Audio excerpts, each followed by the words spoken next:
আজকে আমি আপনাদেরকে বলতে চাই ইনশাআল্লাহ, মাশাআল্লাহ, সুবহানাল্লাহ, আলহামদুলিল্লাহ, জাযাকাল্লাহ খাইর। এই কয়েকটা শব্দ আজকে শিখা যাবেন। সারা জীবন এগুলো আমল করবেন। এগুলো করতে কোনো হীনমন্যতা বোধ করবেন না। আমি এগুলো কোনটা কোথায় বলবেন সেগুলো আপনাদেরকে বলে দিচ্ছি। ভবিষ্যতে যত কাজ করবেন, একটা দোস্তকে বলতেছেন, দোস্ত আমি আসতেছি, অথবা এই কাজটা আমি করব।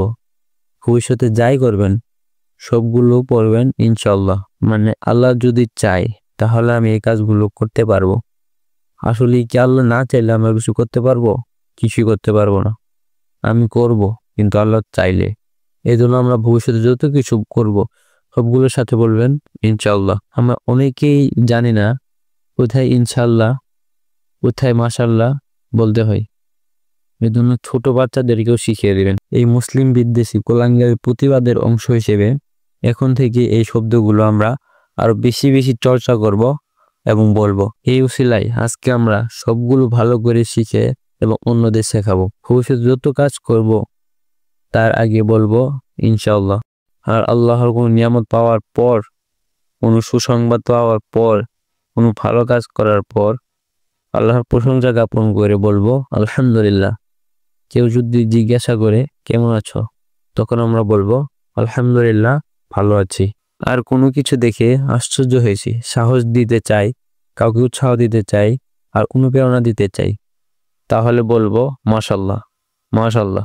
মানে আল্লাহ যা চেয়েছেন তাই। যেমন ধরেন একটা সুন্দর পাখি অথবা কারো সুন্দর কোরআন তেলাওয়াত শুনছি, তখন সেই সুন্দর পাখি এবং কোরআন তেলাওয়াত দেখে বলবো মাশাআল্লাহ, কত সুন্দর পাখি কিংবা কত সুন্দর কোরআন তেলাওয়াত। আর আশ্চর্য হয়ে কোনো কিছু দেখে আল্লাহর পবিত্রতা জ্ঞাপন করতে চাই, তাহলে বলবেন সুবহানাল্লাহ। উপরে ওঠার সময় বলবেন আল্লাহু আকবার। সিঁড়ি দিয়ে যখন উপরে উঠবেন, নিচে যখন নামবেন তখন বলবেন সুবহানাল্লাহ। এগুলো হলো সুন্নত। তাহলে ভবিষ্যতে কিছু বললে পারবেন ইনশাআল্লাহ। অতীতে ভালো কিছু করতে পেরেছেন সেটা বলতে গিয়ে বলবেন আলহামদুলিল্লাহ। আর কোনো ভালো কিছু জিনিস দেখে অভিভূত হয়েছেন তাহলে বলবেন মাশাআল্লাহ।